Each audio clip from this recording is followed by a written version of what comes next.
안녕하세요. 저는 암투병 중인 어머니를 모시고 있는 여자입니다. 얼마 전 다시는 생각하기도 싫고 엮이기도 싫은 끔찍한 인연들을 끊어냈어요. 저는 이번 사건으로 인해 사람이라는 존재를 믿을 수 없게 되었어요. 저를 이 지경까지 오게 한 장본인은 다름 아닌 시어머니와 남편이었거든요. 머리 검은 짐승은 거두는 게 아니라고 그 말이 맞았어요. 사람 속이라는 게 열어보지 않으면 그 속에 뭐가 들었는지 도무지 알 수가 없어요. 시어머니와 남편은 겉과 속이 달라 하나부터 열까지 진실인 게 없는 사람들이었어요. 저는 그들의 시커먼 속내를 파헤쳤고 제대로 응징을 해주었죠. 제가 어떻게 응징을 했는지 지금부터 여러분들께 들려드리고자 합니다. 일단 저는 남편을 카페에서 처음 만났었어요. 업무가 많아서 주말에도 집에서 일을 했었어야 했는데 집에선 도무지 집중이 안 되더라고요. 이대로 있다간 진도를 하나도 못 뺀 상태로 주말이 끝날 것 같아서 노트북을 챙겨 카페에 갔어요. 커피 한 잔을 시킨 뒤 그나마 조용하고 사람이 잘 안 다니는 구석탱이에 자리를 잡았어요. 노트북을 세팅하자마자 진동벨이 울리길래 커피를 가져온 후 본격적으로 업무를 하기 시작했어요. 집에서 있을 땐 TV도 보고 싶고 청소 안 된 부분이 거슬리고 정말 잡생각밖에 안 들던데 확실히 카페에서 하니까 방해 요소도 덜하고 집중이 더 잘 되더라고요. 소음 정도야 주변 소음 차단해주는 이어폰 끼고 있으면 잘 들리지 않아서 괜찮았어요. 집에서 있었으면 하루 종일 걸렸을 텐데 카페에서 하니 몇 시간도 안 돼서 다 끝나버리더라고요. 앉은 자세에서 한 번도 일어서지 않았더니 몸이 너무 뻐근해서 창밖을 보며 기지개를 켜고 있었는데 누군가 제 자리에 와서 테이블을 손가락으로 두드리더라고요. 갑자기 들려오는 소리에 놀라서 움찔거리면서 쳐다보니 웬 남자가 한 명 서 있는 거예요. 키도 훤칠하고 얼굴로 반반한 사람이 무슨 일로 왔나 싶었는데 자신의 휴대폰을 제게 내밀더라고요. 그때 휴대폰을 내밀었던 그 남자가 바로 지금의 제 남편이에요. 저는 처음에 제 꼴이 말이 아니라서 친구들이랑 내기라도 한 줄 알았어요. 들어오실 때부터 계속 봤는데 일하시는 것 같길래 혹시나 방해될까봐 끝날 때까지 기다렸어요. 실례가 안 된다면 휴대폰 번호 여쭤봐도 될까요? 너무 제 이상형이셔서요. 제가요? 머리 대충 묶고 옷도 대충 추리닝 입고 후줄근하게 온 제가 이상형이라고요? 혹시 친구분이랑 내기하셨어요? 그렇다면 죄송하네요. 뭐 걸었는지 모르겠지만 친구가 원하는 대로 해주셔야겠어요. 에? 내기요? 내기가 아니라 진짜예요. 정말 제 이상형이세요. 제가 꾸민 사람보다 수수한 사람을 좋아하거든요. 아까 일하시는 모습도 너무 열정적이고 멋있었어요. 남편은 사람 좋은 미소를 지으며 다시 한번 제게 휴대폰을 내밀었어요. 저는 얼떨떨한 기분으로 잠시 망설이다가 남편 휴대폰에 제 번호를 찍어줬어요. 남편은 제게 휴대폰을 다시 돌려받고 그 자리에서 바로 통화 버튼을 누르더라고요. 제 휴대폰에 벨소리가 들리자 지금 찍힌 번호가 자기 번호라고 저장하라고 하더니 자리로 돌아갔어요. 난생 처음으로 누군가에게 번호를 줘본 것이라 기분이 되게 묘하고 이상했어요. 집으로 돌아와서 휴대폰을 확인하니 남편에게 문자가 와 있더라고요. 혹시 다음 주 주말에 시간 되면 자기랑 만날 수 있겠냐고요. 저는 한참 손가락을 꼼지락거리다가 이미 번호 준 거 한 번 만나고 끝내야겠다는 생각이 들었어요. 그래서 알겠다고 다음 주 주말에 보자고 답을 보냈죠. 그렇게 약속 날짜가 다가왔고 간만에 남자와의 데이트라 신경을 좀 썼어요. 원래도 제가 화려하게 꾸미고 다니는 편이 아니라서 평소처럼 화장도 연하게 하고 옷도 그냥 원피스 하나 입고 나갔어요. 남편은 흰 티에 검정 바지만 입었는데도 키가 커서 그런지 모델같이 멋있더라고요. 저번에 봤을 때와 달리 머리를 올리고 나왔는데 얼마나 잘생겼던지 순간 가슴이 뛰는 거예요. 남편이 멀리서 걸어오면서 저를 발견하고 웃는데 후광이 비친다는 말이 이런 거구나 싶었죠. 저는 남편에게 손인사를 한 뒤 괜히 머쓱해서 머리를 정리하고 물 한 잔을 마셨어요. 남편은 제 앞에 앉더니 저를 보고 귀엽다는 듯 픽 하고 웃더라고요. 제가 왜 웃냐고 혹시 이상하냐고 물었더니 긴장한 게 너무 티나서 그 모습이 귀여워서 웃었다는 거예요. 귀엽다는 말을 생전 들어본 적이 없는지라 민망해서 앞머리만 매만졌어요. 저는 남편이 너무 능글맞게 굴어서 선수라고 생각했어요. 남편은 제 표정을 읽었는지 자기 원래 다른 사람 번호 묻고 다니지 않는다고 번호 물어본 사람 제가 처음이라고 말하더라고요. 낯가려서 말도 잘 못 거는데 이상하게 저는 계속 끌리고 반응이 재밌어서 장난을 치게 된다면서요. 그래도 저는 자꾸 장난쳐주며 어색함 풀려는 남편 덕분에 편한 마음으로 있을 수 있었어요. 데이트 내내 남편은 저를 신경 써줬고 저는 남편이 알아서 다 해서 손 하나 까딱하지 않았어요. 시간이 흐르면 흐를수록 남편은 참 좋은 사람이라는 걸 느낄 수 있었어요. 원래는 한 번만 만나고 끝내려고 나갔다가 남편에게 홀려 다음 약속도 잡아버렸어요. 몇 번 정도 더 만나다가 남편이 고백을 해서 연인으로 만나기 시작했어요. 저는 아버지가 사업을 하고 계셨었는데 사고 돌아가시는 바람에 그 사업을 어머니가 이어하셨어요. 아버지가 돌아가셨을 때 제 나이가 겨우 초등학생이었고 전 초등학생 때부터 쭉 어머니와 둘이 살았어요. 지금은 제가 어머니 회사를 물려받기 위해 밑바닥부터 하나씩 배우고 있는 중이에요. 솔직히 벌써부터 회사를 물려받긴 이른 나이고 저도 아직까진 회사를 이어받을 생각이 없어서 천천히 경험을 쌓고 싶은 마음에 제가 어머니 딸이라는 사실을 비밀로 하고 회사를 다니고 있어요. 남편이랑 어느 정도 만나고 서로 가정사 얘기를 했는데 남편도 저와 비슷한 아픔을 겪었더라고요. 시아버지께서는 병으로 일찍 돌아가시고 홀어머니 밑에서 힘들게 자랐다고 했어요. 지금은 남편이 사업을 하면서 먹고 싶은 것도 마음껏 먹고 사고 싶은 것도 마음껏 사고 있다더라고요. 과거에는 조금 힘들게 살긴 했지만 어쨌든 지금 성공해서 행복하다면서요. 가끔 남편이 무슨 일을 하는지 궁금하긴 했지만 구체적으로 묻진 않았어요. 저도 제 일에 대해서 남편한테 자세히 말한 적은 없었거든요. 그냥 서로 어머니 회사 물려받으려고 하는구나, 혼자서 열심히 사업하는구나 라는 생각만 했어요. 저희가 만난 지 1년 반 정도가 되었을 때 갑자기 엄마가 울면서 전화가 온 거예요. 엄마가 폐경 맞은 지 좀 됐는데도 최근 들어 월경을 다시 해서 검사를 받으러 갔었대요. 검사 받는 내내 이상한 기분이 들었는데 아니나 다를까 자궁암 판정을 받으신 거예요. 어머니가 월경이라고 생각했던 것이 알고 보니 부정출혈이었던 거죠. 저는 너무 놀라서 병원으로 달려갔어요. 엄마, 갑자기 무슨 일이야? 자궁암이라니 왜? 엄마가 왜 자궁암이야? 주영아, 엄마 바로 수술해야 한대. 자궁암 2기라고 하더라. 그래서 수술 날짜 잡았어. 엄마, 당분간 회사에 못 가. 항암 치료 끝날 때까진 자리 비울 것 같아. 너는 지금처럼 잘 다니면 돼. 회사 걱정은 하지 마. 외삼촌이 있잖아. 외삼촌도 부사장 맡고 나서 열심히 하고 있어. 나도 열심히 하고 있고. 그러니까 엄마는 건강해질 생각만 해. 알겠지? 우리가 알아서 잘할 테니까 아무 걱정하지 마. 그래, 나는 아무 걱정 안 해. 내 동생이랑 우리 딸이 어른이 알아서 할까. 엄마 없어도 밥 잘 챙겨 먹고. 너 귀찮아서 맨날 밥 건너뛰잖아. 응? 그러지 마. 알겠어. 잔소리 좀 그만해. 아빠도 잔소리는 여전하시네. 우리 신여사 조만간 있을 수술 생각만 해. 엄마도 밥 잘 챙겨 먹고 병원밥 맛없다고 투정 부리지 말고. 내가 한두 살 먹은 애니? 밥 투정 부리게?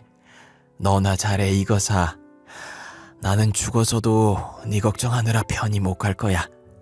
죽는다는 말은 왜 해 진짜. 당분간은 살 거라고 말해. 알겠어? 죽는다는 말 금지야. 친정 어머니는 수술 전 정밀 검사를 했는데 가슴 쪽에도 아주 조그만 혹이 발견돼서 같이 떼어냈어요. 다행히 수술은 성공적이었고 몸 회복 후 본격적으로 항암 치료에 들어갔어요. 의사 선생님은 가슴 쪽으로 전이가 됐던 것 같다고 이대로 완치 판정받으면 좋겠지만 언제 어디에 다시 전이가 될지 모른다고 항상 조심하라고 하시더라고요. 그런데 의사 말처럼 반년 뒤에 또 전이가 된 건지 다른 곳에서 암세포를 발견하게 됐어요. 결국 친정어머니는 다시 병원 신세를 지게 되었죠. 그간 친정어머니 병간호하느라 남편에게 신경을 못 썼었는데 남편은 다 이해했어요. 제가 너무 미안해하자 오히려 남편이 저와 친정어머니를 걱정했어요. 가끔 남편이 맛있는 것들을 사들고 친정어머니 병실에 깜짝 등장할 때도 있었어요. 어머니는 남편에게 항상 좋은 일로 만나야 하는데 첫 대면이 병원이라 미안하다고 했어요. 남편은 그런 말 하지 마시라며 귤을 까서 친정어머니 손에 쥐어줬죠. 저는 그런 남편의 모습을 보고 이 사람과 결혼하면 눈물 흘릴 일은 없겠다는 생각이 들었어요. 그러다 어느 날 남편이 할 말이 있다고 집 앞인데 잠깐 나올 수 있냐고 해서 나갔는데 진지한 얼굴로 저를 기다리고 있더라고요. 무슨 일이야? 무슨 말을 하려고 이렇게 심각한 표정으로 분위기를 잡고 있어? 회사에 무슨 일이라도 있어? 아님 집에 무슨 큰일이라도 났어? 주영아, 오해하지 말고 들어. 우리 이제 만난 지도 2년 됐고 어머님도 저렇게 아프시고 우리 어머님 조금이라도 건강하실 때 결혼하는 게 어때? 결혼? 갑자기? 지금 오빠 나한테 프로포즈 하는 거야? 아니, 프로포즈를 뭐 이렇게 해. 나 지금 진지해. 어머님 계속 암이 전이되고 계시잖아. 조금이라도 건강할 때 살아계실 때 딸 결혼하는 거 보고 싶어 하시지 않겠어? 남편은 자신의 말에 오해하지 말라면서 친정어머니 조금이라도 건강하실 때 결혼을 하자더라고요. 언제 다시 또 다른 곳에 전이가 되어 수술하거나 항암 치료할지 모르는데 치료할 때마다 몸이 상할 거고 더 아프기 전에 결혼을 하자는 거예요. 솔직히 저희 어머니가 곧 죽는 것도 아닌데 그런 말 하는 게 서운했지만 남편 말도 틀린 건 아니었어요. 조금이라도 건강하실 때 즐길 기운이 있으실 때 결혼하는 게 맞다는 생각이 들었어요. 게다가 저는 당시에 남편과 결혼할 마음이 있었으니까요. 그래서 남편 말대로 어차피 결혼할 거 빨리 하고 끝내자고 했어요. 저는 남편이 그렇게 말해서 시어머니와도 이야기가 다 끝난 상태인 줄 알았어요. 그런데 시어머니께서는 저를 보자마자 며느리로 드릴 마음 없다고 나가라고 하더라고요. 저희 어머니가 아파서 조금이라도 건강할 때 결혼하고 싶다고 말을 했다니 저한테 자기 아들 병수발 시킬 생각이었냐고 화를 내시더라고요. 그래서 저는 좋은 소리도 못 듣고 결혼 허락도 받지 못한 상태로 집으로 돌아갔어요. 그런데 다음날 시어머니께서 다시 저를 부르시더니 벼랑간 결혼을 허락해주겠다는 거예요. 저를 대하는 시어머니의 태도도 전날과는 확연히 달랐고요. 그땐 그저 단순하게 남편이 시어머니를 힘들게 설득해서 허락해준 거라고 생각했었어요. 친정어머니가 외출 가능하실 때 빠르게 결혼을 마쳤고 저는 결혼 후에도 친정어머니 병간호를 했어요. 결혼 전엔 맛있는 거 사들고 저희 어머니 병원도 자주 오고 장모님밖에 모르는 바보처럼 굴던 남편은 결혼한 뒤로 뭐가 그렇게 바쁜지 매일같이 야근한다고 집에 붙어있는 꼴을 보지 못했어요. 저희 어머니 병원에도 어쩌다 가끔 한 번씩 얼굴만 보여주는 게 다예요. 친정어머니도 남편을 많이 아끼셨었는데 결혼 후 그런 모습을 보고 실망을 많이 하셨어요. 남자들 결혼 전이랑 결혼 후가 완전 바뀐다더니 저희 남편은 바뀐 정도가 아니라 아예 다른 사람이 된 것만 같았어요. 남편은 영업 핑계를 대고 계속 밖에 싸돌아다니면서 술만 마시기 시작했어요. 연애할 때의 모습은 온데간데 없었고 술에 찌들어 있는 모습을 마주하게 됐죠. 이런 사람이었다는 걸 진작에 알았다면 결혼하지도 않았을 거예요. 저는 참다가 매일같이 술을 퍼마셔서 도대체 무슨 일을 하길래 술 없이는 일이 안 되는 건지 물어봤고 하늘 같은 남편이 하는 일에 궁금해하지 말라는 대답만 돌아왔어요. 남편의 대답을 듣고 나서 저도 알고 싶지 않다고 사업 잘 안 되면 저한테 손 벌리지나 말라고 했어요. 저는 남편의 저런 꼴을 더 이상 보고 싶지 않아서 친정어머니랑 같이 병원에서 지냈었어요. 어머니께서 반찬 투정을 잘 안 하시는데 그날따라 제가 해준 나물이 먹고 싶다고 난리시더라고요. 어차피 남편 출근해서 없을 시간이라 아무도 없을 때 집에 있는 반찬 조금 가져오려고 병원을 나왔어요. 집 비밀번호를 입력하고 현관문을 열었는데 앞에 남편 구두가 있더라고요. 출근 안 했냐고 물어보려다가 말 섞기 싫어서 인사도 안 하고 집 안으로 들어갔어요. 방에서 누구랑 그렇게 열심히 통화하는지 제가 들어오는 소리도 못 들은 것 같더라고요. 저는 통화를 하든지 말든지 곧장 주방으로 발걸음을 옮기려는데 남편의 말이 끝나자마자 상대 쪽에서 다른 여자 목소리가 들리는 거예요. 저는 주방으로 향하던 발걸음을 안방 쪽으로 옮겼어요. 저는 안방 앞에 섰고 문을 사이에 둔 상태로 남편과 마주하고 있었어요. 문틈에서 카랑카랑한 여자 목소리가 새어나오더라고요. 아, 맞다. 오빠, 그래서 그 여자랑 언제 이혼할 거야? 아직 그 여자 엄마 안 죽었어? 아, 많이 아프다며 곧 죽을 것 같다고 하더니 깜깜무소식이네. 아, 그니까 곧 죽을 것 같았는데 안 죽더라고.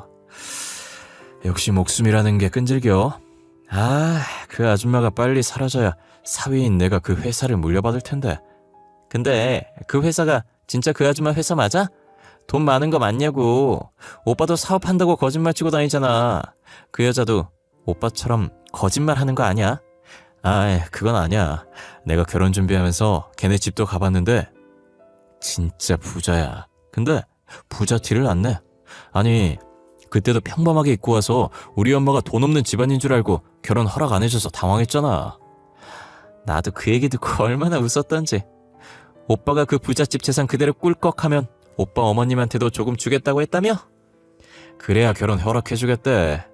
그리고 그 돈으로 해외에 나가 살까봐 지금 아슬아슬해. 조만간 사람들 쳐들어올 것 같아. 빨리 명의 다 집사람 이름으로 돌려놔야지. 그 여자 좀 불쌍하다. 엄마 죽으면 재산도 잃고 사기꾼으로 몰리고. 근데 뭐 내일 아니니까. 저는 남편과 여자가 나눈 대화를 듣고 충격을 받았어요. 알고 봤더니 남편이 저희 집 재산을 노리고 일부러 제게 접근했던 거였어요. 카페에서 제가 결제하려고 꺼내든 지갑을 보고 한정판 명품 지갑인 걸 알고 일부러 제게 이상형이라며 관심 있는 척 제 번호를 물어봤던 거예요. 처음 시어머니께서 결혼을 허락하지 않았던 건 제가 그저 그런 집안인 줄 알고 반대를 한 거였죠. 남편은 시어머니한테 알고 보면 부잣집 딸이니 곧 재산 빼돌려서 조금 나눠주겠다고 말했대요. 그래서 저를 다시 불러서 처음과 다른 대우를 하시고 결혼까지 허락해 주신 거죠. 그리고 남편이 사업한다는 말도 다 거짓말이었어요. 사업은커녕 사람들 속에서 사기치고 돈 빼돌리는 사람이었던 거예요. 나중에 자기가 사기친 것들을 전부 제 잘못으로 엮고 들어갈 계획이었던 거죠. 저는 이미 여자 목소리가 들렸을 때부터 불륜이라는 생각에 녹음기를 켜고 다가갔었는데 어쩌다 보니 이혼 소송하려다가 더 큰 걸 알게 됐어요. 저는 너무 놀라서 소리도 안 나오고 입만 막고 있었어요. 그런데 남편이 여자를 만나러 나가려는지 나중에 만나자고 하더니 전화를 끊고 안방 화장실로 들어가더라고요. 누가 봐도 아까 통화한 여자랑 불륜인데 제가 녹화했던 통화 내용만 봐서는 불륜으로 보이지 않아서 확실한 불륜 증거를 찾겠다고 마음먹었어요. 저는 여자를 만나러 갈 남편의 뒤를 쫓아야겠다는 생각을 했고 혹시나 제가 왔다는 걸 들킬까봐 앞에 있던 제 신발을 손에 들고 다른 방에 들어가 숨어 있었어요. 10분 정도 지났을 때 남편이 안방에서 나왔고 신발 신는 소리가 들리더니 현관문을 열고 나가더라고요. 저는 1분 정도 더 있다가 현관문을 열고 나왔어요. 계단으로 뛰어서 주차장에 도착했고 남편은 이미 차에 타서 휴대폰을 보고 있더라고요. 저도 재빨리 엄마 차에 올라타서 남편이 출발하는 것만 기다렸어요. 제 차로 가면 번호판 보고 들킬까봐 병원에서 타고 왔던 엄마 차를 타고 따라가려고 했죠. 남편은 누구랑 통화를 하는 듯 하더니 차에 시동을 걸고 출발하더라고요. 저는 친정엄마한테 급한 일 생겨서 늦는다고 전화한 뒤 곧바로 남편 차 뒤로 붙었어요. 차가 점점 번화가로 빠지더니 꽤 크고 웅장한 카페 앞에 차를 세우더라고요. 저는 남편 차보다 조금 떨어진 곳에 세우고 남편이 들어가는 것을 확인한 후에 따라 들어갔어요. 남편은 어떤 여자 앞에 앉더니 여자가 마시고 있던 음료를 자연스럽게 뺏어들었어요. 여자는 왜 이리 늦게 왔냐고 칭얼거리더라고요. 그러더니 여자 옆자리로 옮겨서 누가 봐도 연인처럼 보일 정도로 알콩달콩한 거예요. 저는 멀리서 남편과 여자의 다정한 모습들을 찍었어요. 잘 나왔는지 확인하고 있는데 남편과 여자는 아까 통화했던 것들을 다시 얘기하더라고요. 아, 오빠랑 빨리 결혼하고 싶다. 그 아줌마가 죽어야 오빠도 이혼하고 나랑 결혼할 텐데. 나 같은 여자 또 없다? 먼저 만나고 있던 여자친구 놔두고 다른 여자랑 결혼한다는 거 허락해주고 말이야. 아이고, 너도 돈 때문에 허락한 거면서 마음 넓은 여자친구인 척하는 거 봐. 뭐가 됐든 다른 여자랑 결혼하겠다는 남자친구 허락해주는 여자친구가 또 있는 줄 알아? 나니까 허락해주는 거야, 나니까. 나 좀 질투나? 그 여자랑 뭐 있는 거 아니지? 있긴 뭐가 있어. 걔는 매일 병원에만 있고 걔가 집에 오는 시간에는 내가 밖에 있는데 마주칠 일이 있겠어? 그리고 나 매일 밤 너랑 같이 있잖아. 그건 또 그렇지. 밤마다 말고 하루 종일 같이 있고 싶다. 오빠랑 안 떨어지고 싶어. 오빠, 근데 앞에 앉아있는 저 여자, 그 여자랑 똑같이 생겼다. 오빠랑 결혼한 여자 말이야. 제가 앉은 자리는 그들이 고개 들면 보이는 자리였고 한참 동안 서로 꽁냥꽁냥거리느라 저를 발견하지 못하다가 여자가 주변을 두리번거리더니 저와 눈이 딱 마주친 거예요.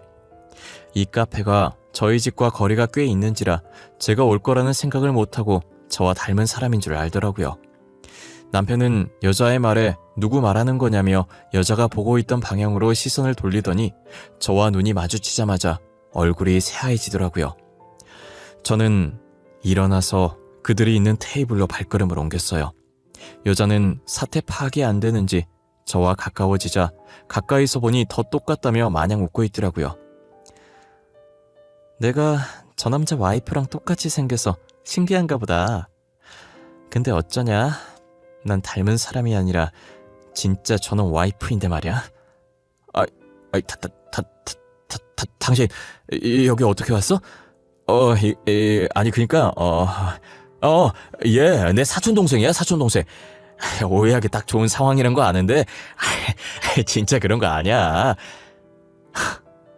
너는 사촌 동생이랑 그렇게 꼭 붙어 있니? 동생이랑 아주 보기 좋네. 너는 사촌 동생이랑 얼마나 사이가 좋으면 결혼 계획까지 짜고 있니? 응? 그래요. 저 사촌 동생 아니에요. 그래서 어쩔 건데요? 저 그쪽보다 더 먼저 오빠 만났어요. 그쪽이 오빠랑 사귀기 전부터 제가 오빠 여자친구였다고요. 제가 처음이고 그쪽이 두 번째라고요. 뭐라는 거야? 누가 먼저 사귀었든 저는 와이프는 나고 너는 상간녀고 둘은 불륜이고. 이해했어? 그럼 법적으로 누가 더 손해일까? 내가 손해일까? 너가 손해일까? 그렇게 당당하게 나올 때가 아닐 텐데. 아, 잘 됐네요. 그럼 이왕 이렇게 된 거 오빠랑 이혼해주세요. 더는 이렇게 숨어서 만나기 싫어요. 저 오빠랑 결혼할 거예요. 야, 너 지금 무슨 소리 하는 거야? 내가 이혼을 왜 해? 여보, 아니야. 정말 다 거짓말이야. 사촌동생이 머리가 좀 아파. 그래서 헛소리 하는 거야. 나는 절대 당신이랑 이혼 못해. 그렇겠지. 나랑 이혼 못하겠지. 우리 엄마 죽기만을 기다리고 있을 텐데 어떻게 이혼을 하겠어? 우리 회사, 우리 집 재산까지 다 먹은 뒤에 이혼해야지. 그치? 제가 집에서 들었던 것들을 말하자 남편은 아무 말도 못하고 저만 바라봤어요. 옆에 있던 여자도 남편 못지않게 놀라서 몸을 움직이지도 못하고 그대로 멈춰있더라고요. 저는 여유로운 미소를 지으며 앞에 있던 음료를 들어 여자 머리 위로 부었어요. 여자는 음료가 얼굴을 타고 흐르자 소리 지르고 난리더라고요. 뭐 하는 짓이에요? 옷에 다 묻잖아요. 이거 비싼 건데. 내가 어떻게 구한 옷인데 이게 어떤 옷인지는 알고 그러는 거예요? 이거 전 세계에 몇 장밖에 없는 옷이라고요. 그러니까 이걸 네가 어떻게 구했지? 전 세계에 20장밖에 없다고 했는데 말이야. 우리 집에도 있는 옷인데 너도 입을 만큼 흔한 옷이었다니. 나는 필요 없으니까 너한테 버려줄게. 당신 진짜 미쳤어? 무식하게 음료를 어떻게 사람 머리... 아무리 화가 나도 그렇지 사람들 다 보는 데서 교양없게 이게 무슨 짓이야? 아직도 남 신경 쓸 체면이 있으신가 봐. 사기꾼답게 뻔뻔하게 있어. 남 신경 쓰지 말고. 그리고 나 시작도 안 했어. 너네 가만 안 둘 거야. 한국에선 살 수 없게 만들어줄 거야. 기대해. 저는 남편의 뺨을 내리친 후 쓰레기라도 만진 듯 더럽다는 표정으로 손을 툭툭 털고 카페에서 나왔어요. 그리고 불륜 증거 자료들과 남편으로서 의무를 다하지 않았다는 증거들을 들고 변호사를 만나러 갔어요. 불륜 증거로는 카페에서 찍은 사진들로도 충분했고 남편에 관한 증거들은 상간녀와 통화했던 녹음본과 남편이 매일 술집에서 결제했던 카드 내역들을 뽑아서 갔어요. 저는 그 증거들로 이혼 소송과 상간녀 소송, 그리고 사기죄까지 엮어서 소송을 진행했어요. 남편에게 피해 입었던 피해자들한테도 연락해서 따로 그분들의 소송도 도와드렸습니다. 남편은 제게 막대한 위자료를 줘야 했고 저한테 위자료를 주고 빈털터리가 됐어요. 그래서 자신이 사기쳤던 피해자들에게 줄 원금과 합의금이 있을 리가 없었고 결국 피해자와 합의를 하지 못해서 징역살이를 피할 수 없게 되었습니다. 자기 무덤 자기가 팠다고 그 상간녀한테도 섭섭하지 않을 만큼 받아냈습니다. 저보고 두 번째라고 떠들어대더니 결국 자기가 상간녀 소송을 당했으니 아주 기분이 더러울 거예요. 그 여자는 왜 저런 사기꾼을 좋다고 만났던 건지 이해가 되지 않았어요. 전 남편의 모든 사기 행적을 알고 나니 그들은 정상이 아니었던 것 같습니다. 어떻게 보면 사기 결혼을 당했지만 그래도 큰일 당하기 전에 알게 된 건 저한테는 천운이라는 생각이 들어요.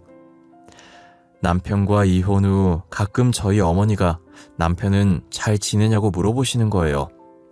옛날처럼 매일 오는 건 아니어도 가끔 얼굴 비추고 그랬는데 요즘 도통 보이질 않는다고 하면서요. 저는 어머니가 몸도 안 좋으신데 또 걱정하실까봐 사실대로 말하지 못하고 남편이 요즘 사업하는 게 바빠서 집에도 잘 못 들어오고 야근한다며 둘러댔어요. 아무래도 사업을 해봤던 어머니인지라 회사가 힘들 땐 그렇게 일하기도 한다고 남편이 힘들 테니 저보고 내조 잘하라고 하시더라고요. 그러다 한참 뒤에 저희 어머니도 저희 이혼 소식을 아셨어요. 왜 이혼한 거냐고 물어보신 적이 있는데 사실대로 말하지 않고 성격 차이로 이혼을 했다고 둘러댔어요. 부부들 보통 살다 보니 안 맞는 구석 많아서 이혼하지 않냐면서요. 남편을 많이 좋아하셨는데 뒤에서 그런 일을 꾸미고 있었다는 걸 알면 얼마나 속상해 하시겠어요. 저희 어머니께서 속상해하는 게 더 마음이 아파서 이 사실을 무덤까지 가지고 갈 생각이에요. 그리고 저는 다시는 연애나 결혼 같은 거 하지 않을 생각입니다. 앞으로 제게 먼저 다가오는 사람이 있다면 의심하고 또 의심할 거예요. 원래 사람을 되게 좋아하고 잘 믿었는데 이번 일로 인해 사람을 믿지 못하게 됐어요. 착하고 좋은 의도로 제게 다가왔다고 해도 항상 의심의 끈을 놓지 않을 것 같아요. 저는 이제부터 어머니만 바라보고 살 예정이에요. 그래도 항암 치료로 깔끔하게 암세포가 죽은 건지 다른 곳에 전이되지 않고 잘 지내고 있어요. 곧 있으면 퇴원도 가능하다고 하니 퇴원하시면 저는 어머니 집에 들어가서 같이 살려고요. 어머니랑 같이 지내면서 맛있는 것도 많이 먹고 여행도 다니면서 추억 많이 쌓으려고요. 주변에서 남는 건 사진밖에 없다고 하길래 어머니랑 여행 다니면서 사진 많이 찍으려고 카메라는 잘 모르지만 제일 비싼 걸로 하나 뽑았어요. 어머니는 뭐하러 샀냐고 하시지만 내심 좋아하시는 것 같았어요. 저희 어머니 젊었을 때 취미가 길거리 돌아다니면서 사진 찍는 거였거든요. 아버지랑 많이 다녔었는데 옛날 생각 많이 난다고 얼굴에 웃음이 떠나질 않더라고요. 아버지랑 했던 것들 앞으로 제가 대신 해주기로 했어요. 5년만 잘 버티면 완치 판정 받을 수 있다고 하니 제가 옆에서 열심히 보살펴 드리려고요. 저는 어머니께서 오래오래 제 옆에 있었으면 좋겠어요. 그동안 많이 아팠으니 더 이상은 아프지 않으셨으면 합니다. 제 이야기는 여기까지입니다. 저는 비록 최고의 인연을 만나지 못했지만 제 사연을 듣고 있는 여러분들이라도 최고의 연인을 찾아 그 인연들과 함께 행복하게 살 수 있길 기원합니다. 사랑하는 부모님과 함께 늘 건강하시고 웃음 가득한 하루하루를 보내시길 바랄게요. 그리고 쑥스럽겠지만 부모님께 정말 사랑한다고 감사하다고 한 번씩만 말해보시길 권합니다. 지금까지 저의 긴 사연을 들어주신 모든 분들께 감사합니다.